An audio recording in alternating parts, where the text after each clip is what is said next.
नमस्कार मित्रों, मिसेंट्रिक क्लास में आपका स्वागत है। प्रीवियस लेक्चर में हम लोगों ने ह्यूमन बॉडी के इम्पॉर्टेंट फैक्ट्स के बारे में डिस्कस किया था। तो आज हम लोग एनाटॉमिकल वैल्यू को देखेंगे। आइए देखते हैं। पहला कह रहा है कि लेंथ ऑफ स्मॉल इंटेस्टाइन। तो लेंथ ऑफ स्मॉल इंटेस्टाइन की बात करता तो ये कितना होता है दोस्तों? 5 से 6 मीटर, 5 to 6 मीटर्स जो होता है ये अपना होता है स्मॉल इंटेस्टाइन की लेंथ होती है, लंबाई होती है। अब कह रहा लेंथ ऑफ डिओडिनम। तो डिओडिनम जो होता है इसकी लंबाई कितनी होती है? इसका लेंथ होता है 25 सेंटीमीटर। कितना होता है दोस्तों? 25 सेंटीमीटर। अब बात कर रहा है, कह रहा लेंथ ऑफ एनल कैनाल। तो लेंथ ऑफ एनल कैनाल की बात कर रहा है तो इसकी लंबाई कितनी होती है? Length of anal canal is 4 centimetre. कितना होता है दोस्तों? 4 सेंटीमीटर। ये वैल्यू जो है आपको याद करना पड़ेगा, क्योंकि ये हर कंपटीशन एग्ज़ाम में पूछा जाता है और वैल्यू आपको याद करना बहुत ज़्यादा ज़रूरी है। एक दो बार मेरे साथ आप इस वीडियो को देखेंगे तो वैल्यू याद हो जाएगी। अब फिर कह रहा length of large intestine. Length of large intestine जो होता है 1.5 मीटर्स। कितना होता है? 1.5 मीटर्स। कंफ्यूज नहीं होना, अगर लेंथ ऑफ स्मॉल इंटेस्टाइन पूछेगा तो कितना होगा? 5 to 6 मीटर्स, और अगर पूछेगा लेंथ ऑफ लार्ज इंटेस्टाइन तो वो होगा 1.5 सेंटीमीटर। कंफ्यूज नहीं होना दोस्तों। फिर कह रहा length of oesophagus. Length of oesophagus की बात करता तो ये कितना होता है अपना? 25 सेंटीमीटर। कितना होता है? 25 सेंटीमीटर। चलिए आगे देख लेते हैं। अब कह रहा length of pharynx. Length of pharynx की बात कर रहा तो ये होता है दोस्तों अपना 12 to 14 सेंटीमीटर होता है अपना क्या? फेरिंग्स। फेरिंग्स की जो लेंथ होती है कितनी होती है? 12 to 40 सेंटीमीटर। नेक्स्ट देख लेते हैं। कह रहा लेंथ ऑफ लैरिंग्स। लेंथ ऑफ लैरिंग्स जो होता है ये 4.4 सेंटीमीटर किस में होता है? इन मेल, यानी पुरुषों में ये होगा 4.4 सेंटीमीटर इसकी लंबाई, और इन फीमेल में कितना होगा? ये फीमेल में होगा 3.6 सेंटीमीटर। मेल में होगा 4.4 सेंटीमीटर और फीमेल में होगा 3.6 सेंटीमीटर। इसमें कंफ्यूज नहीं होना। हो सकता अलग अलग वैल्यू ही पूछ सकता है आपसे कि length of larynx in male या length of larynx in female. तो दोनों की अलग अलग वैल्यू दी है, हमको कंफ्यूज नहीं होना है। जो पूछेगा उसको हमको लगा देना। अगर पूछेगा length of larynx in female तो 3.6 सेंटीमीटर लिख देंगे। अगर पूछेगा length of larynx in male तो 4.4 सेंटीमीटर लिख देंगे। ठीक है, चलते आगे बढ़ते हैं। फिर कह रहा लेंथ ऑफ यूरेटर। तो लेंथ ऑफ यूरेटर कितना होता है दोस्तों? 25 to 30 सेंटीमीटर जो होता है अपना लेंथ ऑफ यूरेटर होता है। अब बात कर रहा लेंथ ऑफ ट्रैकिया। ट्रैकिया की कह रहा लेंथ ऑफ ट्रैकिया। ट्रैकिया की लंबाई कितनी होती है? 10 to 11 सेंटीमीटर। कितना? 10 से 11 सेंटीमीटर होती है ट्रैकिया की लंबाई। अब कह रहा length of male urethra. Length of male urethra कितना होता है? ये होता है 20 सेंटीमीटर। कितना होता है दोस्तों? 20 सेंटीमीटर होता है। चलिए आगे बढ़ते हैं। अब कह रहा लेंथ ऑफ फीमेल यूरेथ्रा। तो फीमेल यूरेथ्रा की बात करेगा तो ये कितना होता है अपना? 4 सेंटीमीटर। इन दोनों में कंफ्यूज नहीं होना। अगर पूछेगा male urethra, length of male urethra तो कितना लिखेंगे? 20 सेंटीमीटर। कितना लिखेंगे? 20 सेंटीमीटर। अगर पूछेगा आपसे लेंथ ऑफ मेल यूरेथ्रा तो कितना? 20 सेंटीमीटर। अगर पूछेगा लेंथ ऑफ फीमेल यूरेथ्रा तो कितना लिखेंगे? 4 सेंटीमीटर। इन दोनों में कंफ्यूज नहीं होना है, एकदम ध्यान से देखना है वीडियो को, और इसको इन दोनों में एकदम नहीं कंफ्यूज होना है। चलिए अगला देखते हैं। पूछ रहा लेंथ ऑफ वास्ट डिफेंस। कितना होता है वास्ट डिफेंस की लंबाई? 45 सेंटीमीटर। चलिए अब कह रहा लेंथ ऑफ इंग्यूनल कैनाल। तो लेंथ ऑफ इंग्रेन कैनाल कितनी होती है 4 सेंटीमीटर। कितना होता है दोस्तों 4 सेंटीमीटर। एक दो बार पढ़ेंगे, ये बिल्कुल भी हार्ड नहीं है, एक दो बार पढ़ेंगे इजी है, याद हो जाएगा। और आपको इसको याद ही करना पड़ेगा क्योंकि हर एग्ज़ाम में ये पूछता ज़रूर है। चलिए अब कह रहा length of appendix. Length of appendix की बात कर रहा है तो कितना होता है 8 to 10 सेंटीमीटर अप्रॉक्स, यानी एवरेज इसका जो लेंथ होता है कितना होता है 8 से लेके 10 सेंटीमीटर होता है।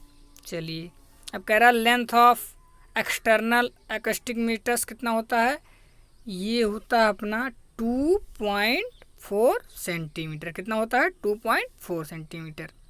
चलिए फिर कह रहा है कि लेंथ ऑफ ऑडिटरी ट्यूब या ईसीएन ट्यूब।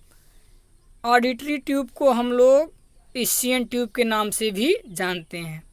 इसका दूसरा नाम also auditory tube also known as Eustachian tube.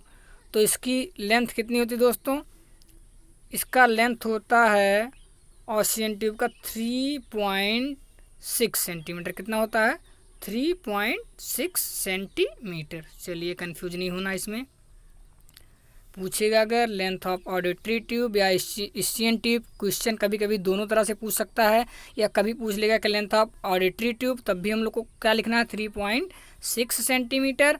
अगर पूछेगा लेंथ ऑफ ईसीएन ट्यूब तब भी कितना लिखना है 3.6 सेंटीमीटर। कन्फ्यूज नहीं होना दोस्तों। चलिए आगे देख क्या कह रहा है, लेंथ ऑफ फैलोपियन ट्यूब या यूट्राइन ट्यूब। यूट्राइन ट्यूब को also known as Fallopian tube, यानी यूट्राइन ट्यूब को हम लोग फैलोपियन ट्यूब के नाम से भी जानते हैं। अगर पूछेगा लेंथ ऑफ यूट्राइन ट्यूब या फैलोपियन ट्यूब तो कितना लिखेंगे हम लोग 7 to 12 सेंटीमीटर। कितना होता है 7 to 12 सेंटीमीटर होता है। और ये एवरेज में जो होता है ये कितना होता है 10 सेंटीमीटर, लेकिन होता है ये एवरेज इसका जो लेंथ है वो 10 सेंटीमीटर है, लेकिन ये 7 से लेकर 12 सेंटीमीटर तक भी हो सकता है। चलिए अब क्या कह रहा है, length of parotid duct. Length of parotid duct कितना होता है, ये इसका होता है 5 सेंटीमीटर। कितना होता है दोस्तों 5 सेंटीमीटर। फिर कह रहा है लेंथ ऑफ सबमैंडिबुलर डक्ट, तो इसकी लेंथ कितनी होती है, इसकी भी होती है 5 सेंटीमीटर। देखिए बहुत इजी है, ये दोनों इसलिए साथ में है। लेंथ ऑफ पैरोटिड डक्ट अगर पूछेगा तो हम लोग क्या लिखेंगे 5 centimetre. Length of mandibular duct पूछेगा तब भी हम लोग क्या लिखेंगे 5 सेंटीमीटर ही लिखेंगे। इसमें कंफ्यूज नहीं होना दोस्तों, ये वैल्यू आपको याद करना पड़ेगा। चलिए देखते हैं आगे। फिर कह रहा है लेंथ ऑफ स्पाइनल कॉर्ड। तो स्पाइनल कॉर्ड का जो लेंथ होता है ये 45 सेंटीमीटर इन एडल्ट्स, यानी वयस्क में ये इसका जो लंबाई होता है ये 45 सेंटीमीटर होता है। चलिए आगे देखते हैं। फिर कह रहा है लेंथ ऑफ मेडुला ऑब्लांगाटा। जो मेडुला ऑब्लांगाटा होता है ये ब्रेन का एक पार्ट होता है, तो ये इसकी लंबाई पूछ रहा है तो इसका कितना होता है 2.5 सेंटीमीटर। कितना होता है दोस्तों 2.5 सेंटीमीटर। चलिए अगला देखते हैं। लेंथ ऑफ थैलमस कितना होता है, लेंथ ऑफ थैलमस होता है अपना थैलमस, ये भी ब्रेन का एक पार्ट है, इसकी लंबाई कितनी होती है 4 सेंटीमीटर। कितनी होती है दोस्तों 4 सेंटीमीटर। चलिए आगे देखते हैं। फिर कह रहा है length of vertebral column. Vertebral column क्या होता है, तो इसमें 2 होता है, मेल का अलग रहेगा फीमेल का अलग रहेगा। ये दोनों जो मेल और फीमेल का है इसको हमको अलग अलग याद करना पड़ेगा। मेल में कितना होता है ये 70 सेंटीमीटर यानी 70 सेंटीमीटर, और इन फीमेल कितना होता है ये 60 सेंटीमीटर। दोनों में 10 का अंतर है, 10 का अंतर है, तो इसको हमको याद ही करना पड़ेगा। अब बात करते हैं लेंथ ऑफ पोर्टल वेन। तो पोर्टल वेन की बात करता है, इसकी लेंथ कितनी होती है 8 सेंटीमीटर। कितना होता है दोस्तों 8 सेंटीमीटर। चलिए आगे देखते हैं। फिर कह रहा है length of optic nerve. Optic nerve कह रहा है इसकी लंबाई कितनी होती है ऑप्टिक नर्व की, तो ये कितनी होती है 4 सेंटीमीटर। कितनी होती है दोस्तों 4 सेंटीमीटर। फिर कह रहा है length of femur. Length of femur कितना होता है इसकी लंबाई होती है दोस्तों 45 सेंटीमीटर। ये हम लोग जो ह्यूमन फैक्ट में जब पढ़ रहे थे तो क्या था, लॉन्गेस्ट एंड स्ट्रॉन्गेस्ट बोन है। ये अपनी शरीर की सबसे बड़ी अस्थि क्या होती है, फीमर होती है, और इसकी लंबाई कितनी होती है, 45 सेंटीमीटर। इसको हमको ज़रूर याद करना है। इसके लेंथ पूछेगा तो लिख देंगे, अगर पूछेगा स्ट्रॉन्गेस्ट बोन तब भी क्या लिखेंगे, फीमर लिखेंगे। लॉन्गेस्ट बोन पूछेगा तब भी क्या लिखेंगे, फीमर पूछेंगे। इसकी लंबाई कितनी होती है, 45 सेंटीमीटर। चलिए आगे देखते हैं। कह रहा length of common bile duct, इसको शॉर्ट फॉर्म में CBD कहते हैं, कॉमन बाइल डक्ट। इसकी लंबाई कितनी होती है दोस्तों, 7.5 सेंटीमीटर। कितनी होती है, 7.5 सेंटीमीटर। चलिए फिर कह रहा length of gall bladder, gall bladder की लंबाई कितनी होती है, 7.5 से 10 सेंटीमीटर। कितनी होती है, 7.5 to 10 सेंटीमीटर लेंथ किसका होता है, गॉल ब्लेडर का। चलिए आगे देखते हैं। Length of mature spermatozoa, mature spermatozoa की बात कर रहा है, तो मैच्योर स्पर्मेटोजोआ की बात कर रहा है तो इसका लेंथ होता है 50 to 60 माइक्रोन। यानी इसका जो लेंथ होता, लंबाई होती है 50 से 60 माइक्रोन होती है। ये वैल्यू हमको दोस्तों याद करना पड़ेगा, ये बहुत ही आवश्यक है।